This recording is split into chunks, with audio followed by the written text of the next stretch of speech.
Tara, udah pada tahu pastinya, Jadi hari ini di sesi ini akhirnya kita bisa langsung kepoin koleksinya. Sekarang apa kabar? Baik. Bajunya bagus sih. Iya, baru dapat. Support your local farmers. Iya. Nice. Jadi nih Tangga, sebelumnya kita kan sudah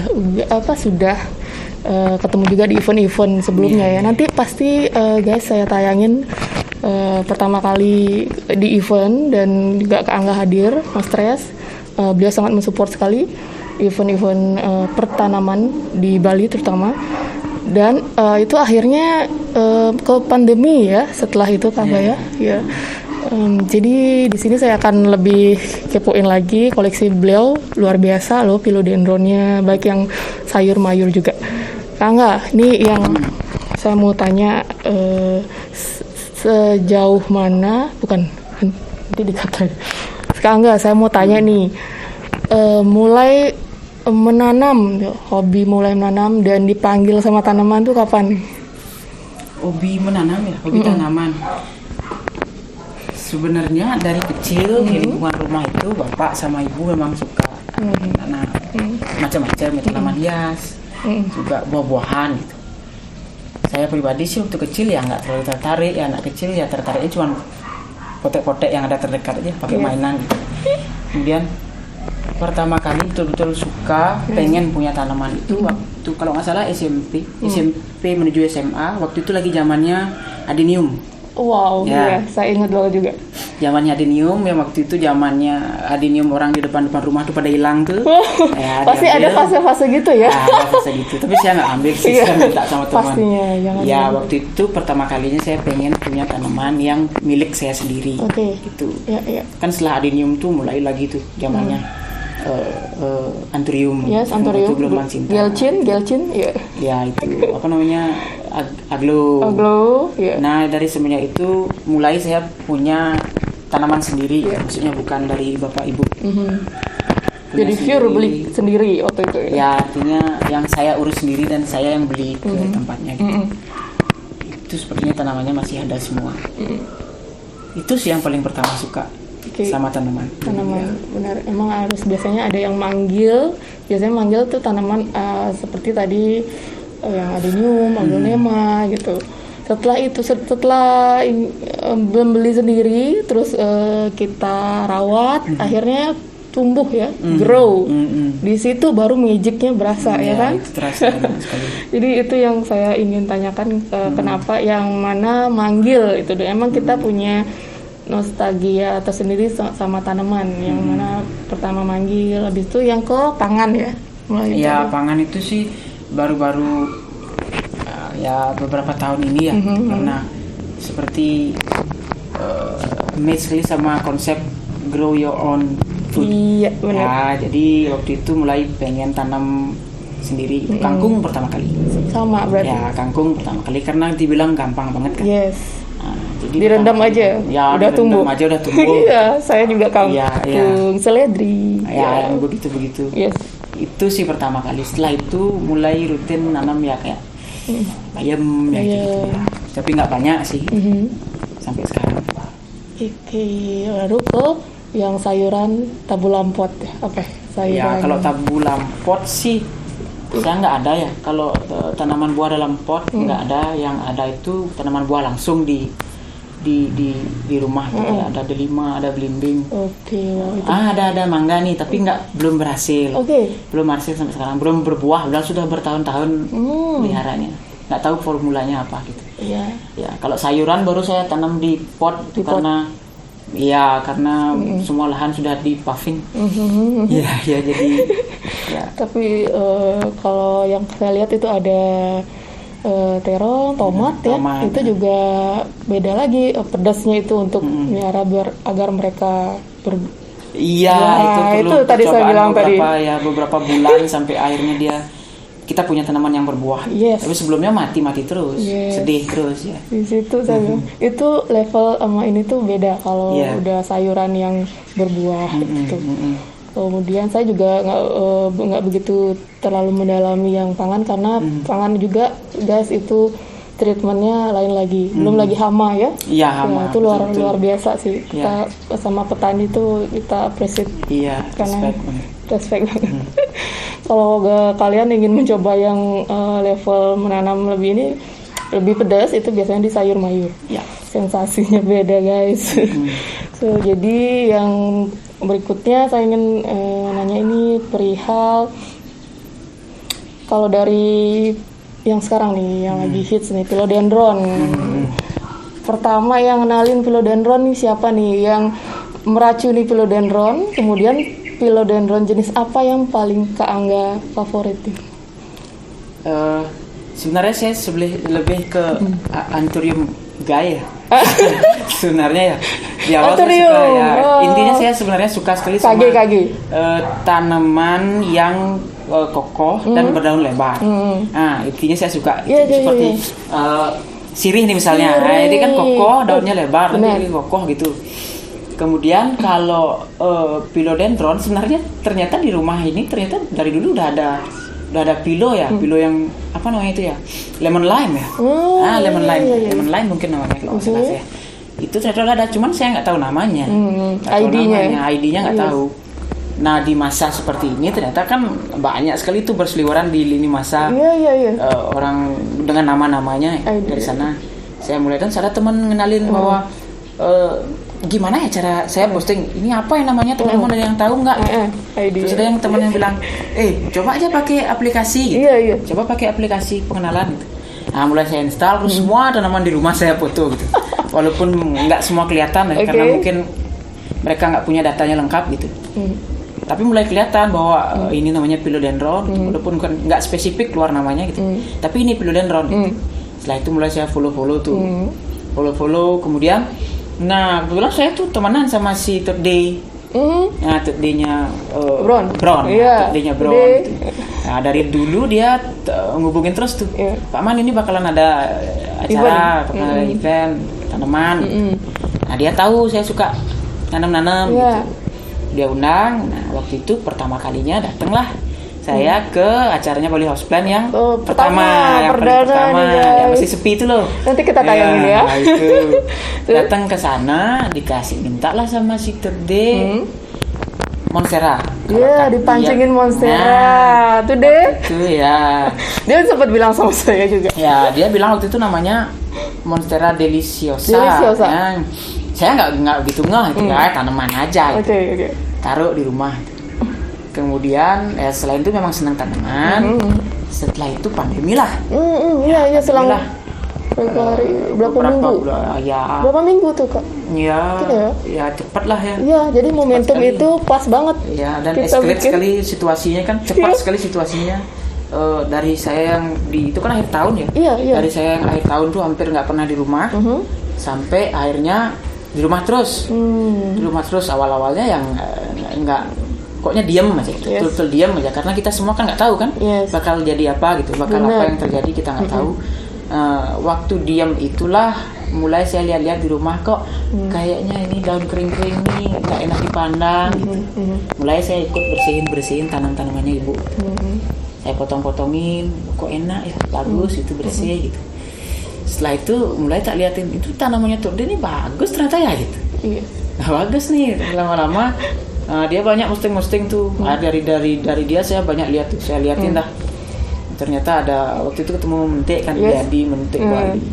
Kemudian ternyata ada mbok sana kan grow shop kan yang tanamannya diolesin minyak itu biar mengkilap ya.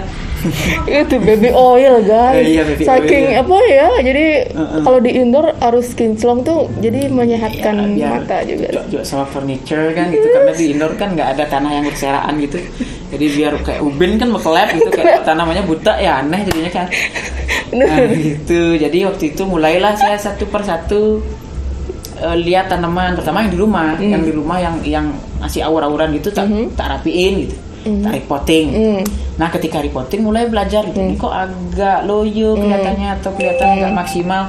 Ketika itu mulai belajar media. Nah, ternyata tanaman ini namanya ini medianya harus begini.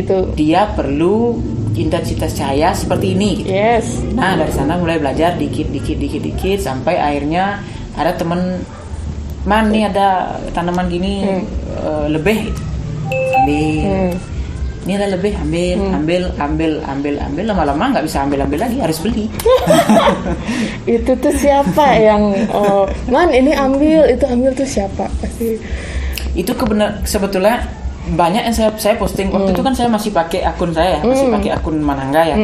Jadi saya posting tanaman-tanaman saya rumah. Ternyata banyak followers yang bilang beli, saya punya tanaman gini di rumah. Kalau beli mau swap. Dia bilang pertama kali saya swap. Ya saya swab 1 tapi dikasih 10. Waduh itu enaknya ya, gitu. guys ya.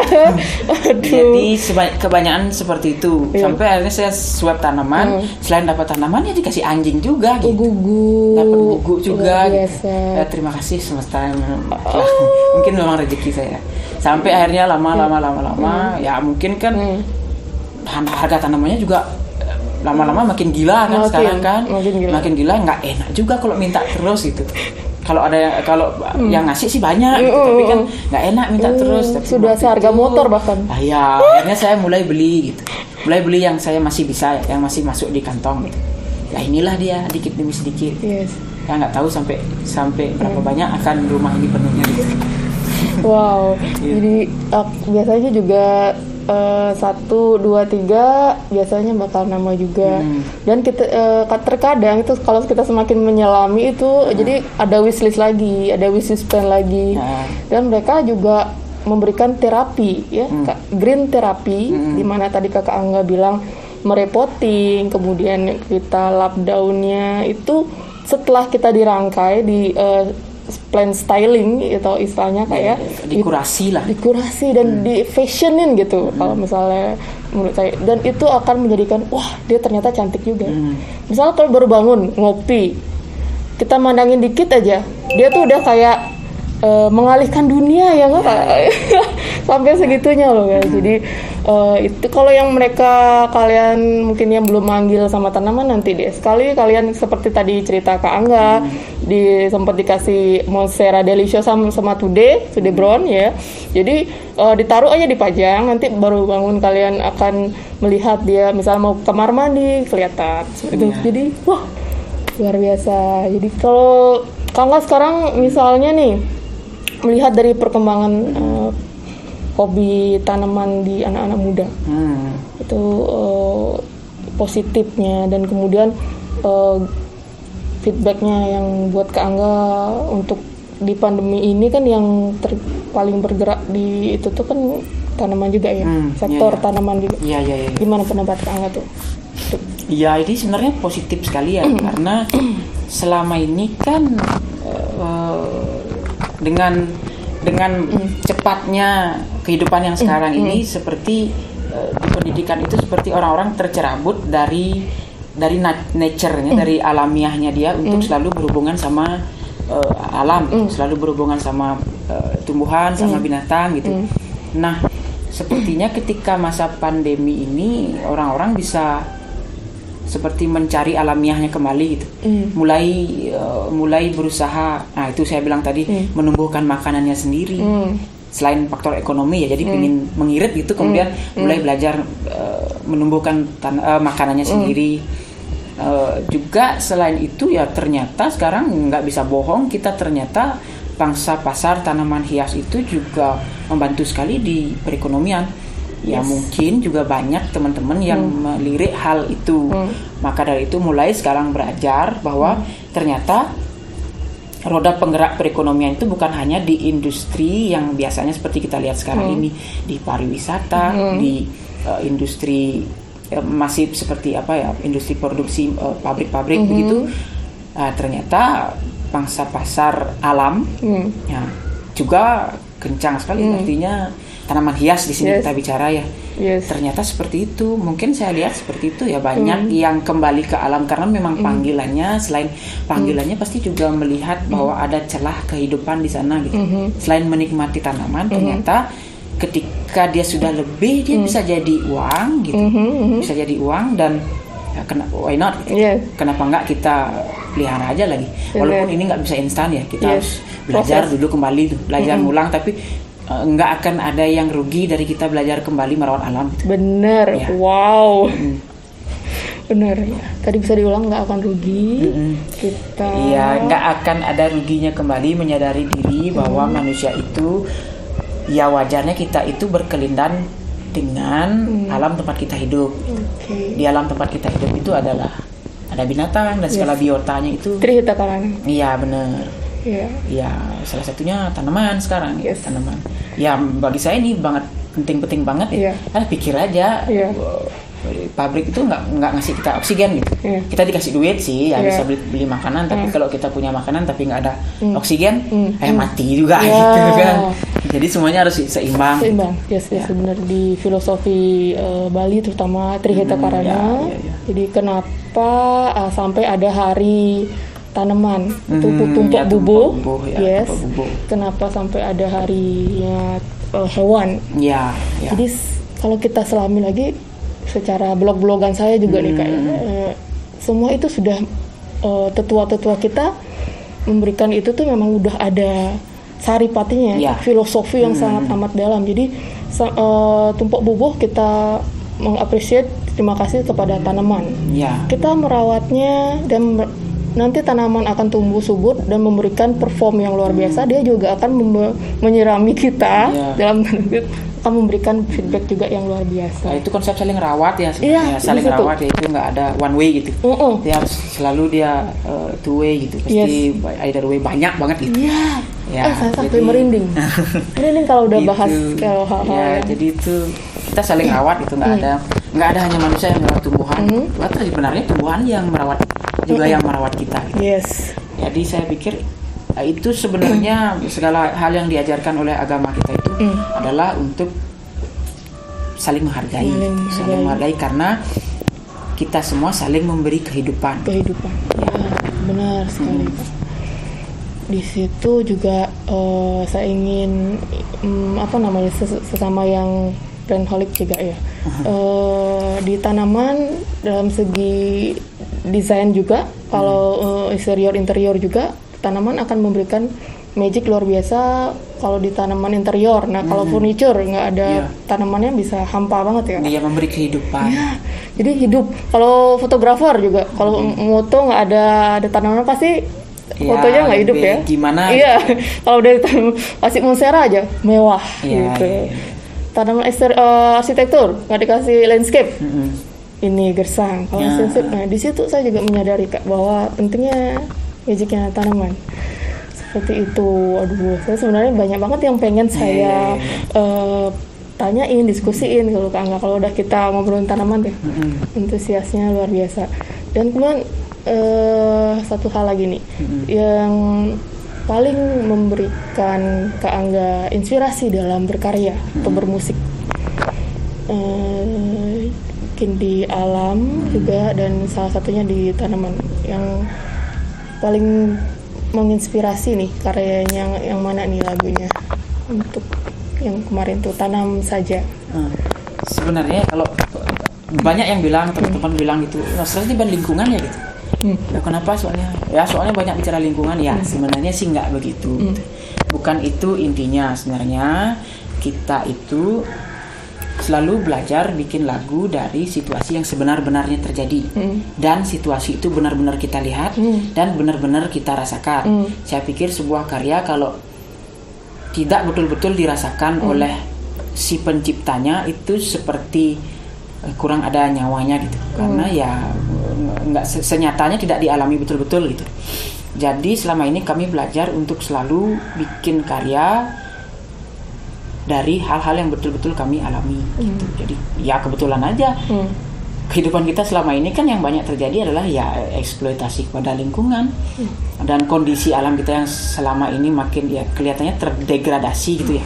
Ya dari masalah faktor kebijakan-kebijakan pemerintah yang tidak mendukung pelestarian alam gitu. Ya contohnya petani lah, ini kan seperti ini misalnya kan support your local farmer gitu. Ya kita bisa aja kita secara pribadi mensupport petani kita gitu. Tapi nyatanya di negeri yang katanya agraris ini, kata agraris kan nenek moyang katanya petani gitu, salah satu yang dibilang kita nenek moyang kita petani gitu. Tapi ternyata pemerintahan negara ini tidak memuliakan petani gitu. Jadi iya, petani itu nggak setidaknya kalau mau memuliakan petani, kita harus subsidi benihnya, beri dia pelatihan yang betul-betul, kemudian bila perlu tanahnya kita subsidi pajaknya gitu. Bila perlu jangan bayar pajak lah. Yang terjadi pada saat ini adalah benih-benih semakin mahal, petani tidak disubsidi, pengetahuan tentang bertani semakin dicerabut agar memperoleh masyarakat yang lebih mengarah ke industri. Jadi negara kita bisa menjadi penghasil tenaga kerja murah yang bisa dimanfaatkan oleh negara-negara manapun, yang bisa dibayar dengan murah tanpa pengetahuan yang mumpuni gitu. Terutama petani-petani kita. Dengan didesaknya begitu masifnya didesak petani, satu-satunya pilihan petani adalah melepaskan lahannya. Maka dari itu banyak sekali alih fungsi lahan. Petani lebih memilih melepaskan tanahnya. Ya silakan lepas saja, nanti jadi villa, yang penting saya boleh kerja di sana ya, jadi security aja nggak apa-apa deh gitu. Jadi seperti hal-hal seperti itu miris sekali. Makanya sekarang yang patut kita lakukan adalah kita support petani dengan apa? Dengan kita belajar juga jadi petani dulu. Gimana kita bisa menghargai petani kalau kita tidak tahu bagaimana payahnya petani itu bekerja gitu. Benar. Bagaimana payahnya makanan itu bisa sampai di meja kita. Wow, ya. Gitu. Benar. Kita kan taunya ya beli terong itu di pasar gitu. Nggak tahu kita bahwa terong itu dari benih harus dibagaimanakan sampai akhirnya terong itu jadi di meja kita. Benar. Jadi ya kita harus prosesnya lama sekali. Harus banyak belajar. Kita harus kembali banyak belajar cara menghargai. Menghargai gitu proses sih saya pikir. lama ya. Sangat-sangat wow, brilian sekali Kak Maya. Jadi Kak Angga, dari tadi dipaparkan sama Kak Angga itu luar biasa juga, dan itu juga fungsinya dari kita anak-anak muda untuk meregenerasi adik-adik yang lain. Bagaimana itu mengenalkan hobi menanam sedari dini juga, ya kan? Pastinya kita yang di Bali House Community dan juga di anak-anak pencinta tanaman itu biasanya pasti melihat daripada orang tuanya. Seperti tadi diceritakan di awal, Kak Angga, mungkin dari ayahnya, ibunya, salah satu atau keduanya suka menanam, pasti anaknya juga ikut menanam di situ. Iya kan Kak, benar. Nah saya juga anak-anak saya ajarin juga menyemai dari dini. Jadi filosofi dari menanam menyemai itu akan lebih dapat seperti Kakak Angga bilang tadi. Filosofi menanam. Tadi saya dari Kak Angga, apa kira-kira filosofi dari menanam itu sendiri kalau dari Kak Angga nih? Sebenarnya itu seperti konsep mikrokosmos dan makrokosmos ya. Wow. Jadi di mikrokosmos itu di dalam diri kita, kemudian makrokosmos itu di alam semesta ini. Jadi apa yang kita lakukan di alam semesta, misalnya tentang menanam gitu. Jadi kita lihat seperti menanam itu kan sebuah prosesi sekali. Merawat dari hampir dari tidak ada menjadi ada. Dari ada itu kemudian sebarkan lagi kehidupannya sampai menjadi banyak dan regenerasi terus-terusan gitu. Nah, apa yang kita lakukan di makrokosmos itu, merawat kehidupan itu, adalah juga yang harus kita lakukan di mikrokosmos kita. Merawat diri kita agar selalu bertumbuh. Selalu bertumbuh itu tentang pengetahuan, tentang ya bisa bilang kebijaksanaan, bagaimana kita memperlakukan diri kita sampai kita tahu bagaimana memperlakukan orang-orang di sekitar kita dan alam kita gitu. Jadi konsepnya sederhana sekali. Sekarang entah kita mau melakukannya atau tidak. Saya yakin semua orang pasti mau melakukannya. Hanya saja kehidupan yang cepat pada saat sekarang ini membuat orang seperti lupa untuk melakukan hal itu. Karena seperti di sungai yang arusnya terlalu cepat itu langsung masuk, langsung hanyut. Nah itu yang terjadi. Mungkin ketika hanyut itu kita perlu coba berenang ke tepian sedikit, istirahat dulu sebentar, pikir-pikir bahwa manusia sebenarnya apa sih yang kita perlukan gitu. Jadi ketika alam sehat, kita sehat. Itu yang kita perlukan ya. Jadi saya pikir menanam itu, ya itu saya bilang tadi, sebuah prosesi yang jika kita hayati, kita tahu betul sebenarnya ketika kita merawat makrokosmos adalah tentang juga merawat mikrokosmos, merawat diri kita sendiri. Baik dari mentally, totally self care, ya kan, Kita perlu banyak-banyak kemungkinan di pandemi ini salah satu poin yang bisa kita ini itu udah tadi kata Kak Angga, harusnya tidak sekencang dulu, jadi kita bisa tenang sedikit. Ya kan Kak, ritme hidupnya agak lebih di slow di situ. Sudah bisa diatur kembali. Gitu. Benar. Kalau yang saya ada baca nih di buku, ada sih yang saya di rumah pasti. Jadi terkadang kenapa meditasi penting mungkin Kak ya. Jadi seperti tadi kalau air udah mulai keruh, dia nggak akan bisa melihat yang lebih beningnya itu. Jadi kalau perlu kita sedikit menenangkan diri, tenang, dan air akan lebih jernih lagi. Di situ pikiran yang jernih juga akan lebih muncul, inspirasi pun akan lebih, bukan begitu kan? Benar, gitu dah. Terkadang ya harus ada meditasi 20 menit gitu sama tanaman, habis itu siram-siram. Mood itu pun meditasi ya. Meditasi kan nggak harus yang seperti nampak di itu yang harus diam gini ya. Meditasi itu juga bisa liatin tanaman, kemudian di waktu nyusut tanaman itu, gosok tanaman itu, siram-siram. Itu juga wujud meditasi kan. Karena kita lagi meditasi itu sebenarnya kan memusatkan pikiran.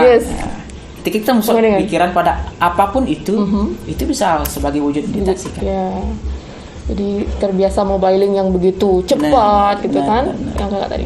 Di situ juga saya mengalami jadi hal-hal seperti itu karena dulu cedera kaki. Sebelum cedera kaki itu luar biasa mobilingnya ya. Ya kan masih di ke rumah itu cuma kadang ini ke kantor bentar. Setelah cedera kaki baru disitulah disuruh istirahat guys selama 3 bulan saya pakai itu jadi tip. Ternyata yang paling setia itu tanaman. Karena di rumah 3 bulan, bayangin sebelum pandemi itu Kak. Jadi disitulah saya lebih menyadari bahwa yang sangat setia. Kadang mereka menghibur, mereka diem, tapi nanti performnya akan berikan magic. Jadi mungkin kembali lagi pesannya apa nih Kak buat anak muda untuk anak muda di Denpasar, Bali terutama? Apa ya? Lebih di saat-saat pandemi ini untuk lebih struggling, lebih kreatif juga. Ya, survive ya. Ketika pandemi ini kita pasti semua susah ya. Semua pasti lagi susah. Tapi ya kesusahan ini harus mengarahkan kita kepada sebuah penyadaran. Ya, apa itu penyadarannya bahwa sebenarnya ternyata kehidupan yang begitu deras kita jalani selama ini hanya kadang-kadang membuat otak kita semakin keruh gitu. Jadi mungkin bisa menepi dulu sebentar, lihat apa yang betul-betul penting dijalani kehidupan ini gitu. Artinya ya bekerja harus gitu. Bekerja harus, tapi hal-hal yang mengisi diri itu harus tetap dijalankan. Yang lebih penting. Saya pikir sih yang standar-standar ya kita harus lebih banyak cari pengalaman, baca buku banyak itu penting. Baca buku banyak itu penting. Kemudian bertemu banyak orang dari banyak kalangan, segala kalangan, segala jenis manusia. Kita harus belajar dari orang-orang itu gitu. Kemudian ya ketika pandemi ini lakukan apa yang bisa kita lakukan gitu. Menambah skill baru. Ya, menambah skill baru terutama. Menambah skill baru ya seperti saya misalnya yang sebelumnya nggak tahu ternyata saya bisa bikin turos. Wow. Sederhana sekali ternyata. Lumut. Saya bisa bikin turos. Sempat saya ada MK bikin lumut Kak is the best buat mancing akar kan. Itu juga istilahnya meditasi kan. Saat bikin itu ternyata jadi cantik. Wow. Iya benar. Karena tanaman itu ada pelipur batin. Iya benar. Di situ magicnya nggak bisa kalian dapetin di tempat hiburan manapun. Kalau bagi kita ya, kayak yang udah biasa melihat apa ya, ya kalau bagi saya pribadi, kalau kita merawat akhirnya dia pucuk, tumbuh subur, daunnya unfurling, aduh itu happinessnya guys. Wah keberhasilan gitu ya. Pencapaian. Powernya tuh luar biasa.